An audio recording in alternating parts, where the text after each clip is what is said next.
New টাউনে স্বর্ণ ব্যবসায়ী খুনের ঘটনায় নাম জড়ায় রাজগঞ্জের বিডিও প্রশান্ত বর্মনের। আর এবার রাজগঞ্জের বিডিওর আগাম জামিন খারিজের মামলায় হাইকোর্টে প্রশ্নের মুখে পড়তে হয় জেলা আদালতকে। বিচারপতি তীর্থঙ্কর ঘোষের এজলাসে মামলার শুনানি হয়। পুলিশের বক্তব্যকে গুরুত্ব না দিয়ে কিভাবে জামিন প্রশ্ন করেছেন বিচারপতি। কেস ডায়েরি দেখার প্রয়োজনীয়তা কেন মনে করলেন না বিচারক? 22শে ডিসেম্বর মামলার পরবর্তী শুনানি।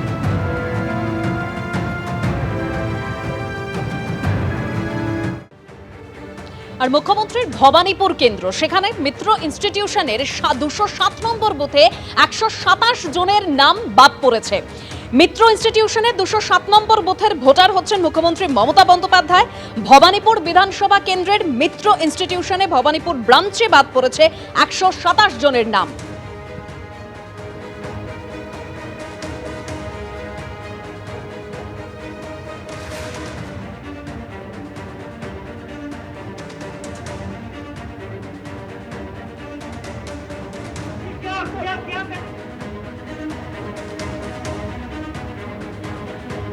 মুখ্যমন্ত্রী ভবানীপুর কেন্দ্রের মিত্র ইনস্টিটিউশনে 207 নম্বর বুথে নাম বাদ পড়েছে 127 জনের। ভবানীপুর বিধানসভা কেন্দ্রের ইনস্টিটিউশনে ভবানীপুর ব্রাঞ্চে 127 জনের নাম বাদ পড়েছে। আর এই মিত্র ইনস্টিটিউশনের 207 নম্বর বুথের ভোটার হচ্ছেন মুখ্যমন্ত্রী মমতা বন্দ্যোপাধ্যায়। শুভেন্দু অধিকারীর কেন্দ্র, সেখানে 79 নম্বর বুথে 11 জনের নাম বাদ পড়েছে। নন্দীগ্রাম বিধানসভা কেন্দ্রের নন্দনায়ক বার্ড প্রাইমারি স্কুলে বাদ পড়েছে 11 জনের নাম। মুখ্যমন্ত্রী বিধানসভা কেন্দ্র 159 নম্বর ভবানীপুর, তারই মিত্র ইনস্টিটিউশনে এই মুহূর্তে আমরা রয়েছি। এখানে দেখা যাচ্ছে খসড়া তালিকা নিয়ে বিভিন্ন পার্টির যারা বিএলওরা রয়েছেন তারা অপেক্ষা করছেন এবং তারই সঙ্গে ভোটাররা এসে সেই খসড়া তালিকা মিলিয়ে দেখছেন সেখানে তাদের নাম রয়েছে কিনা। নাম থাকলে কোনো সমস্যা নেই, কিন্তু যদি তালিকায় নাম না থাকে, এই খসড়া তালিকার ড্রাফট লিস্টে যদি সেই কনসার্ন ভোটারের নাম না থাকে, তাহলে কি করবেন তারা? রয়েছেন আমাদের সঙ্গে বিএলও, তাকে জিজ্ঞেস করব যদি কোনো ভোটারের নাম না থাকে খসড়া তালিকায় তাহলে তার কি করণীয়? কিচ্ছু না, খুব সিম্পল প্রসেস। ফর্ম 6 আছে, তারা অনলাইনে সেটা ফিল আপ করতে পারেন, অথবা তারা অফলাইনে যদি করতে চান আমাদের সামনে আসতে পারেন।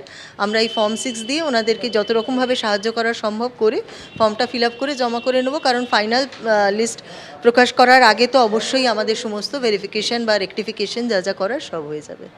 এই ফর্ম 6 ফিল আপ করতে তাদেরকে কি কি নথি ডকুমেন্টস দিতে হবে যদি একটু জানান। এখানে যেগুলো দেখা যাচ্ছে মেইনলি তারা এখানকারই যে ভোটার বা তারা এখানে আছেন বা তাদের অ্যাড্রেস প্রুফ বা তাদের বার্থ সার্টিফিকেট বা বার্থ প্রুফ মানে এখানকার, বা তারা স্কুল লিভিং সার্টিফিকেট যা হোক একটা কিছু দিয়ে তাদের দেখাতে হবে যে তারা এখানকারই মেইনলি বাসিন্দা। কোনো কারণে হয়তো তখন ওনারা ফর্ম ফিল আপ করতে পারেননি, এইটুকুই। ব্যাপারটা প্রচণ্ড সিম্পল, এমন কিছু কমপ্লিকেটেড না। যাদের নাম ভুলবশত বাদ গেছে, যায়নি, কারণ যারা ফর্ম জমা দেননি বেশিরভাগ মানে 99.99% তাদেরই শুধু নাম নেই। যদি কোনো কারণে এক একজন ফর্ম মানে ভুল করে জমা না দিয়ে থাকেন, তাদের ক্ষেত্রে আমরা ফর্ম 6 দিয়ে তাদেরকে এনরোল করার চেষ্টা করব। এই যে খসড়া তালিকায় নাম বেরোলো না, এটা কি কোথাও গিয়ে চিন্তার? কোনোভাবেই চিন্তার নয়, কারণ এটা তো খুব সহজ। আমরা তো বসেই আছি এই সংশোধনগুলো করার জন্য, এবং ফর্ম নিয়েই বসে আছি, এবং অনলাইনেও অপশান দেওয়া হচ্ছে যাতে ওরা ফর্ম ফিল আপ করে আবার নিজেরা চলে আসবেন। এর মধ্যে তো অসুবিধের কোনো ব্যাপার নেই। খুবই এক মাস কি আপনারা এখানেই বসবেন? হ্যাঁ, মোটামুটি 1 মাস আমরা এখানেই আছি, এবং এখান থেকেই সমস্ত কাজগুলো চলতে থাকবে। যাদের যা সমস্যা বা যা কিছু আমরা এখান থেকেই সলভ করার চেষ্টা করছি। বিএলওরা জানাচ্ছেন যে আগামী 1 মাস তারা এখানেই বসে থাকবেন, অপেক্ষা করবেন ভোটারদের। তারা এসে এই খসড়া তালিকা মিলিয়ে তাদের নাম খুঁজবেন। যদি সেক্ষেত্রে নাম না পাওয়া যায় তাহলে ফর্ম 6 ফিল আপ করবেন, যাবতীয় যা নথি লাগবে সেক্ষেত্রে যা অ্যাসিস্ট্যান্স দরকার বিএলওরা দেবেন, এবং তারপরে সেই ফর্ম ফিল আপ করলেই যে আসল তালিকা বেরোবে তাতে নাম চলে আসবে বলেই আশ্বস্ত করছেন বিএলওরা। ক্যামেরায় তরুণের সঙ্গে ঐশী, এবিপি আনন্দ, কলকাতা।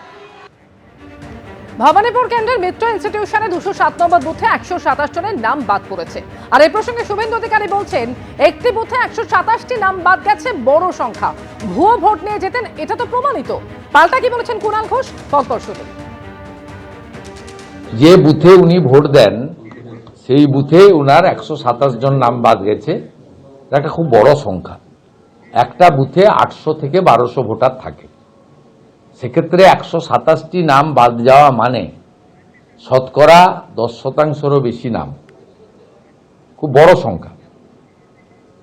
এবং উনি যে ভুয়া ভোট নিয়েই ওখানে যেতেন, এ তো প্রমাণ হয়েছে, 46,000 নাম বাদ গেছে।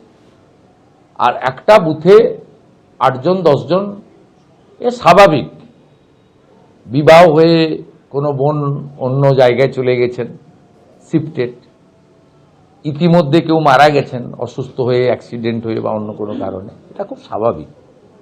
অতএব স্পষ্টভাবে প্রমাণ হচ্ছে মূল যে ভোটার বাদ গেছে প্রায় 46,000, এবং মুখ্যমন্ত্রীর বুথে 127 জন বাদ দেওয়ার মধ্য দিয়ে প্রমাণ হয়েছে কলকাতাতে যে তৃণমূলের সাফল্য, এর পিছনে ভুয়া ভোটারদের একটা বড় অবদান আছে। শুভেন্দুবাবু যেটা বলছেন তার থেকে প্রমাণ হয় যে তাদের সঙ্গে জাতীয় নির্বাচন কমিশনের একটা আর্থিক সম্পর্ক আছে। জাতীয় নির্বাচন কমিশনকে তারা কার্যত দলের শাখা সংগঠনের মতো ট্রিট করছেন। ফলে তারা জানেন যে তাদের দেওয়া নির্দেশগুলো লোককে কিভাবে হ্যারাস করতে হবে। একটা জলজ্যান্ত মানে পুরসভার পুরপিতা তাকে ডেথ লিস্টে পাঠিয়ে দিয়েছে ডানকুনিতে, সম্ভবত 18 নম্বর ওয়ার্ডে। এটা কি করে সম্ভব? তো এরকম আরও একাধিক এইসব অভিযোগ আসছে, তো সেগুলো আমাদের লোকেরা পাশে থাকছেন। আসলে এই যে বিজেপি, শুভেন্দুবাবুর যে কথায় কথায় দিল্লি দেখাবে, সিবিআই দেখায়, ইডি দেখায়, এখন দেখাচ্ছে জাতীয় নির্বাচন কমিশন, শুধু বাংলার মানুষের সঙ্গে ওনাদের সম্পর্ক নেই, উন্নয়নের সঙ্গে ওনাদের সম্পর্ক নেই। শাহজাহানের সাক্ষীর গাড়িতে ট্রাকের যে ধাক্কা, সেটা কি পরিকল্পিত ষড়যন্ত্র? অবশেষে পুলিশের জালে নজরুল মোল্লা। এই নজরুল মোল্লার নাম ভোলানাথ ঘোষ। তিনি যে এফআইআর করেছিলেন, সেই এফআইআর এর 2 নম্বরে রয়েছে এই নজরুল মোল্লার নাম। 10 দিনের পুলিশ হেফাজতের নির্দেশ দেওয়া হয়েছে। ভোলানাথ ঘোষের এফআইআর এর 2 নম্বরে নাম রয়েছে নজরুল মোল্লার। সাক্ষীর গাড়িতে ট্রাকের ধাক্কা, নজরুলের যুক্ত থাকার একাধিক প্রমাণ পুলিশের হাতে রয়েছে বলেই সূত্রের খবর পাওয়া যাচ্ছে। ভোলানাথের গাড়ি ফলো করছিল একটি ইকো গাড়ি। সূত্রের খবর, ওই গাড়িতেই কি নজরুল মোল্লা ছিল, এটাই কিন্তু তদন্তকারীরা জানার চেষ্টা করছে। সূত্র মারফত আর কি তথ্য রয়েছে সেটা আমরা জানবো আমাদের প্রতিনিধি সমীরণ পালের কাছ থেকে। সমীরণ, দেখো, আজ ভোর রাতে মিরাকা থানার ঘুষিকাটা থেকে এফআইআর এর 2 নম্বরে নাম রয়েছে নজরুল মোল্লা। তাকে গ্রেফতার করেছে মেজার থানার পুলিশ এবং আজ থেকে বসিরহাট মহকুমা আদালতে পেশ করা হয়। 10 দিনের পুলিশ হেফাজতের নির্দেশ দিয়েছেন বিচারক। কিন্তু যেটা জানা যাচ্ছে যে এই প্রথম ভোলানাথ ঘোষের এফআইআর করা ভিত্তিতে এফআইআর এ নাম থাকা একজনকে গ্রেফতার করলো পুলিশ, এবং নজরুল মোল্লার একটা গুরুত্বপূর্ণ ভূমিকা রয়েছে এবং তার অবস্থান কোথায় ছিল সেটা এখনো তার পুলিশের কাছে স্পষ্ট নয়। যেটা তদন্তকারী জানতে পারছেন যে ঘটনাস্থলের আশেপাশেই নজরুল মোল্লা ছিলেন এবং সেটা কোন পথে পালালো বিভিন্ন সূত্র মারফত পুলিশ জানতে পারছে যে একটি সন্দেহজনক কথা বয়ানের বাজারে জানতে পেরেছিল প্রত্যক্ষদর্শীদের বয়ান অনুযায়ী সেই গাড়িতে নজরুল মোল্লা ছিল না অন্যত্র ছিল। এরই উত্তর জানার চেষ্টা করছে পুলিশ। ধন্যবাদ সমীরণ। এবিপি আনন্দ, এগিয়ে থাকে, এগিয়ে রাখে।